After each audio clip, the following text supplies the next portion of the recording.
Good evening, friends of the inner sanctum. This is your host inviting you through the squeaking door to give you a peek at the latest style in murder and mayhem. Yes, friends. The styles in crime change like anything else. You know, there's a new look to the corpses these days. Blood is running longer for the ladies. Stranglers report that the new long hairdo is ideal for garroting girls with their own treasures. Only one girl ghost I know of complained about the long dresses. She says that she's been wearing long sheets for years, and now no one can tell her from a human that she can't haunt people anymore. Isn't that terrible?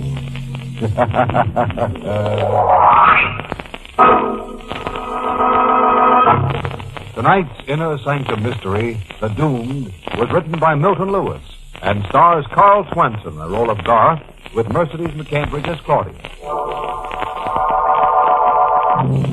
All right, friends. You know what's going to happen now, don't you? That's right. You're going to scream your little heads off and laugh. Ready? Then gather close to the fire and listen to Garth Walden tell us his strange story. I'm not sure if I can sweat my whole being. So, presence of death. And I rushed to the window as if to escape and opened it wide. And with the breath of the cool night air on my face, my eyes cleared and I looked at Nina's bed. And I knew that she wasn't sleeping. I called. Nina! Nina, wake up! And she didn't stir. Nina! I was terrified. I knew that the slightest sound usually woke her. And I shook her. Nina! Nina, talk to me. It's me, Garth. Nina! And then I saw it. The bruises on her neck. I knew I'd murdered her. Frantically dialed her number. The ghost there. Her eyes were closed. She was still, so deathly still. Hello.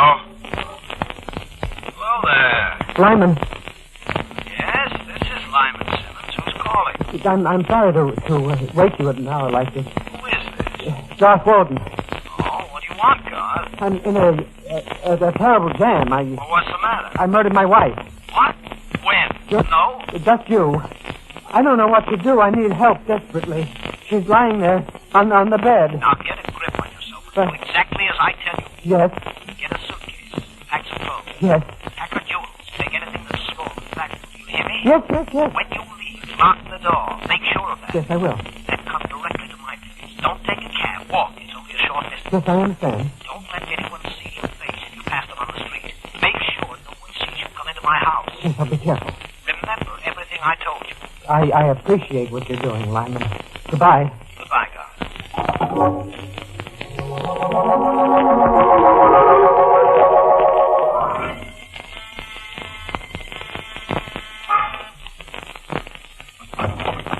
Come in, Garth. Did anyone see you? No one. All right, sit here while I draw the blind. This is the ground floor apartment. Lyman, just a moment, Garth. Did you get the jewels? Yes, here. I took the jewelry box. Put it on the desk. Here. Now, what happened? Well, you know that I've been ill. Yes. Well, Nina wanted me to go to her sanitarium. I guess that's why I hated her. I guess that's why I killed her. She wanted me locked away so that she could get at my money. She never loved me, and I'm not sorry that I killed her. Shut up. Someone may hear you. I don't care. I'm glad I killed her. I'm sorry, Garth. You're losing your head. All right. I'll behave. But look, now, you've got to help me. I can't take care of this myself. Somebody's got to help me. You're not making it easy for anyone to help you. Go on. What happened? Well, Nina had me examined by a group of specialists to find out if I was insane. Well, and they said that I wasn't. Just a case of my nerves being shot. How did you murder her? I don't know. No. See, that's one of the things that's wrong with me. I can't remember certain things. You don't remember killing her? No. But I must have murdered her. What makes you so sure? Well, because I was locked in the room with her. I must have done it while I slept. Well, you slept. Well, they told me that I once tried to choke her while I was sleepwalking. I don't remember. I see. And when I woke tonight, I was having a kind of a nightmare. She was on the bed, dead, and there were bruises on her throat. I know that I murdered her. Go on, Doc. Well, then I phoned you. You were my oldest and closest friend. You're the only one I could think of to turn to. You're a lawyer, and you know what to do. See, you do know what to do, don't you, Lyman? You are going to help me. You're not going to let them put me to death for this, are you? Doc, 2 weeks ago, you approached me about getting a divorce. Yes, that's right. You mentioned something about another woman. Yes, Claudia Weston. I want to marry her. Why? Can the police find out about that? I suppose so. There are letters and things. Is that important? Very. It gives you a motive for murder. When did the group of doctors examine you? 2 days ago. Why? Why? A plea of insanity is about the only thing that can save you. And now with their findings that you're sane, that's out. Well, what am I going to do? Doc, aiding and abetting a criminal is a serious offense. I can go to prison for helping you. Are you backing out? I don't know. No, you can't. You're my friend. You realize you're asking me to commit a crime. For heaven's sake, Raymond, what are you trying to do? Drive me out of my mind? I've gone through enough. You're there on the bed like that, and now you're going to let them take me? No, Doc. Here, I've got something for you. Here, take this. There's a gun. It's loaded. The serial number has been filed off. I took this away from a rather stupid client of mine. Well, what's the idea? You're a fugitive now. You might need it. Did you lock up the apartment as I told you to? Yes. The banks will be open in 4 hours. I want you to go to your bank and draw out all your ready cash and bring it here. Why? I'll need it to help you get out of the country. Is that what I've got to do? That's exactly what you've got to do. Now, when you leave here, check in at some hotel. Turn your collar up. Don't let anyone get a good look at your face. I understand. You won't be in any danger until after they've discovered Nina's body. Will anyone call at the apartment this morning? No, there won't be anyone there all day. I don't think. Nina's discharged the maid yesterday. That's all to your advantage.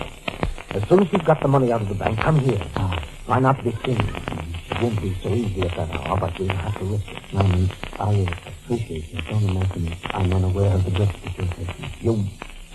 You saved my life for me. But I would have done it even if I didn't owe you that favor. All right. You better leave now. There wasn't a soul in the hall or the street outside. So far, I was hanging alive. Then I heard it. A siren. I glanced over my shoulder. It was the police prowl car speeding down the block, and it was coming from the street where I lived. They discovered the body. They were already looking for me. I ran as fast as I could, and the prowl car was streaking up the street. Right in back of me now, but a few more steps to a subway entrance, and I ran down the steps, and I had a nickel ready, and I dashed through the turnstile. My luck still held because there was a waiting train, and the doors closed just as the car and the train pulled out of the platform.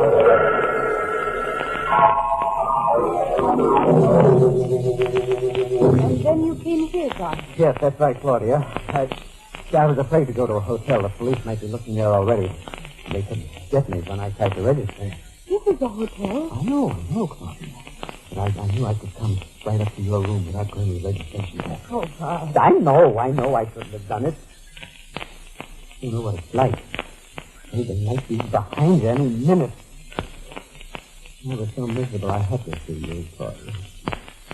I can't say much more of it. There are 3.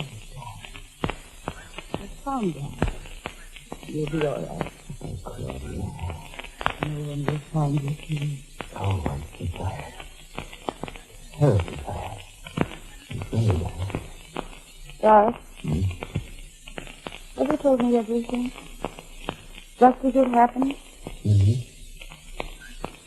Doc, there's no reason to suppose the police will ask me. But I saw the car. But in the state you're in, you could imagine anything.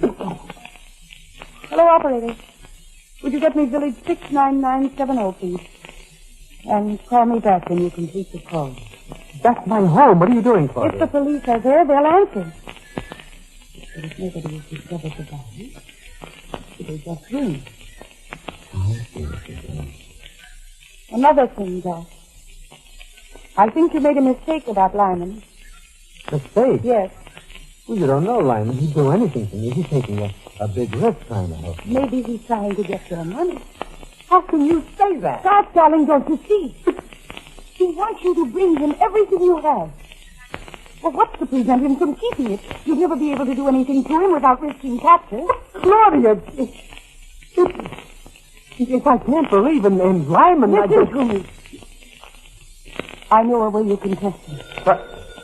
Just a minute. Yes. Oh, thank you. There was no answer at your place, Doc. Then the police don't know. No, but Lyman does. Doc, you've got to find out about him. How can I test him? Listen.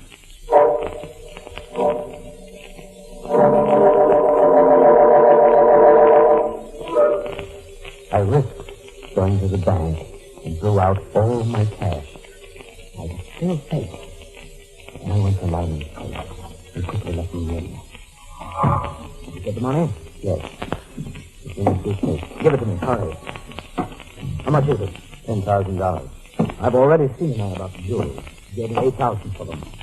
Now, did you find a place to stay? Yes. The Hotel Gainesville, room 690. All right. Wait there until you hear from me. If anyone tries to force their way in, you better use the gun I gave you. The gun? Haven't got a chance otherwise. You shoot your way out or be killed. Lyman, you better leave now. Here, take some of this money. What are you going to do with the rest of it? Save your skin, Doc. Goodbye. Goodbye. I couldn't believe what Claudia had told me, yet there was something in his manner that made me follow her advice. In leaving, I slipped the lock on the door so it was easy for me to sneak past me with a pocket. I quietly opened and closed the door. I heard Lyman on the telephone. He was at his desk, talking very intensely. And then he see me come up behind him. All right, I'll wait. Yes. What he said made me draw the gun out of my pocket. Yes? Yes, Inspector.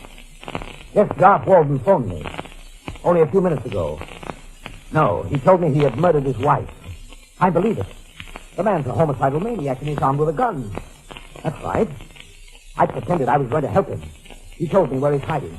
It's room 690 at the Hotel Gainesville. Yes.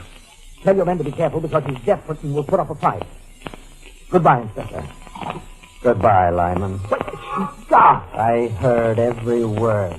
Did you? So you're my friend. Yes, you're misunderstanding, Garth. This is part of a plan to help you. There's the same penalty for 2 murders as there is for 1. Isn't that true, Lyman? Garth, put that gun down, please. My friend. Garth, you... Oh. I quickly gathered the money together, put it back in the suitcase, ran to the door. In the darkened hallway, I suddenly stood stock still when I heard... It was the voice of my wife. I turned, I saw her face. And with a shriek of terror, I ran into the street. I knew what had happened. It was an hallucination. My mind was trembling under the violent pressure of terror, bitterness, murder.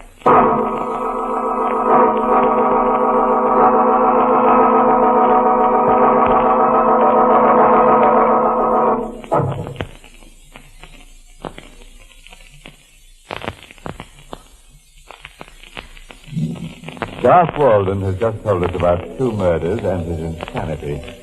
You know, that's the trouble with committing murder. It leads to lunacy, and lunacy leads to psychiatrists, and psychiatrists are so expensive. Well, let's hear Garth finish the story in his own words. A cab was waiting outside the house, and I jumped into it. I had the driver take me to Claudia's hotel. I went to her room. Told her everything that had happened. So you murdered him? Yes. You were right about him. Doctor shouldn't have come directly to the hotel. I don't care anymore. Well, you didn't tell Lyman that you were with me. No, I lied to him. I said I was at the Hotel Gainesville. It was just hallucination, Claudia. I've never had that before. I'm not losing my mind. Darcy, you mustn't think about it. You've got to calm down. Right. No. Here, I've got something for you. What is it? Take it, go on. All right. What is it? It will make you sleep. Take it. All right.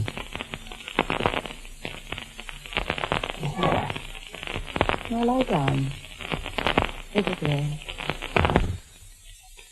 Now, poor God. Claudia, you can't imagine what I've been through. Don't think about it now. What's going to happen to me? Nothing, God. Nothing. But the murder. No, I'll help you. You get out of the country. Be able to start all over again from I here. really believe that. It can be done. I'll help you. You better not. I told you what Lyman said about me. I think that makes any difference to me. You go to jail. I wouldn't mind. It would help you. After after me, we both may be killed. Yes. Yes, we may. Doesn't that mean anything to you? No. If you die, do you think I'd care if I was killed? Claudia. Close your eyes. You do love me, Claudia. I'll never forget you. Never. You've done more than any man would be like that. Close your eyes. I closed my eyes. I could still feel my jangled nerves torturing my body. Sleep? I don't know. I slept. But I saw this. Was it in a dream? Nightmare? I saw Claudia open my suitcase, take out the money, wrap it in a neat package, address it. A little later, there was a knock on the door. The dog boy was in the this corner. This is cover the posters. You keep the change. How'd you do that? It was a dream. Had to be a dream. You should have took a telephone. Hello, operator? I want you to call the police at once. Yes, there's a man coming up to my room, and he's armed with a gun. He's a homicidal maniac. I like that. But listen, couldn't believe it. No, Claudia. Saw her coming towards me. She had a gun in her hand. Her lovely face was a spectacle of expression. It was a mask. Maybe it had to be. So I raised the gun, put it close to my head, and I looked through my half-closed eyes. I saw her throw the safety catch, get her trigger finger caught, to shoot. And then I aligned. Let go of my hand! Let go! Give me that gun! Oh, no! Give it to me! My arm! There, Claudia. I got the gun now. Oh, you hurt my arm. Did I? What are you going to do? You sent for the police, didn't you? You heard that? Yes. It wasn't a dream. What do you say? Nothing that'll make any difference to you now, Now, Claudia. look, listen, Garth, you mustn't do anything foolish. Such as murdering you, Claudia? No, Garth. And why not? Don't. What difference can another murder possibly make now? Garth. What did you do with that money? I mailed it to the downtown post office, general delivery, under the name of Carol Crane. So that's why you're so helpless. To get my money. No. It was just a plan to help you. The gun next to my head. That was a plan to help me, too, I Garth? You'd go to jail for me, wouldn't you? You'd die for me, wouldn't you? You're worse than Lyman. Put down that gun. It was for you that I was going to divorce Nina. Garth! You.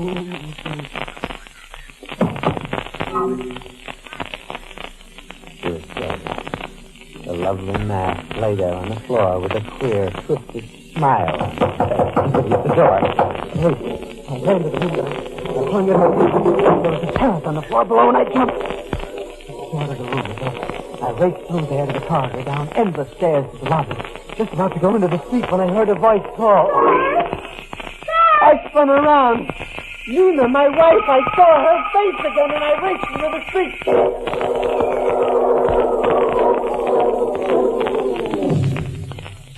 When I could calm down enough, I remembered a sort of little rooming house downtown. Nina and I had lived after we were married and had to count every penny. I was lucky enough to get a room.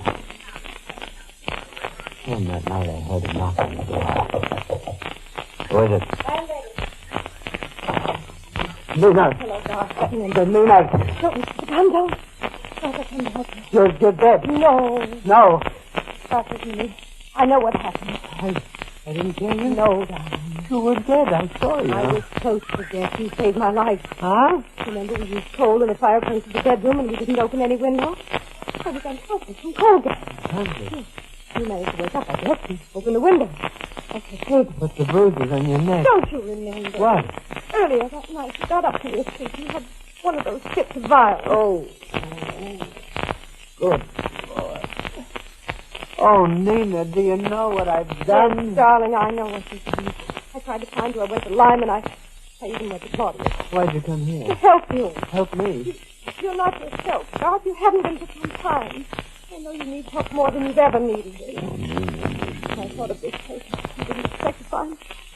Darling, I have a little money. I borrowed it from my mother. Perhaps we can go from Oh, here. Nina. Let me go. Who is it? The police, Walton. Better come out quietly. We know you're in there. Don't say anything, Walton. You haven't a chance. Oh, you betrayed me, too. No, Garth, I didn't. Listen to me. I'll help you now. Oh, I haven't got a chance. I'll go to the sheriff for those two I murders. have a gun. I've got the car outside. Now hold me in front of you. Use me as a shield. They won't dare fire and hit me. At least we'll have a fighting chance. Nina, you do this. Yes. Open the door. Come on, Walton. Open You it. ready, Garth? All right. I'll try it. I'll open the door. Now stand in back of me. Ah, you're... Hey, what's the idea? Don't shoot, officer. I've got a gun. If you shoot, you'll hit her. Get out of the way now. We're coming through. You fool. You can't get away with We'll this. see about... Home! Shoulder! Garth, don't mind me. Run for it! Oh, Nina.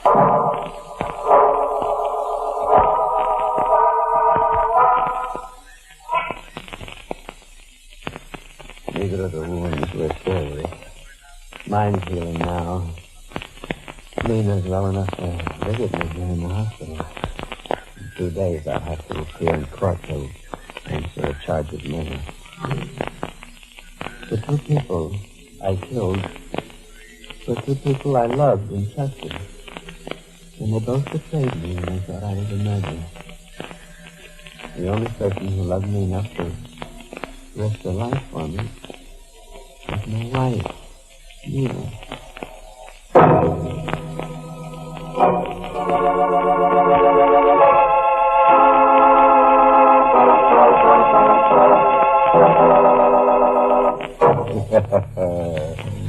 Well, friend, isn't that just like a wife? To come out of the grave and be sweet to you just before you go to the electric chair. Poor God. Well, he would have known better if he'd only read the inscription on the tomb of Slice 'em Alive, the Arabian Bluebeard, which says, "Never murder a wife who won't stay dead." And here's a little thought to take to sleep with you. Never commit a murder to become wealthy, because being rich is so expensive these days.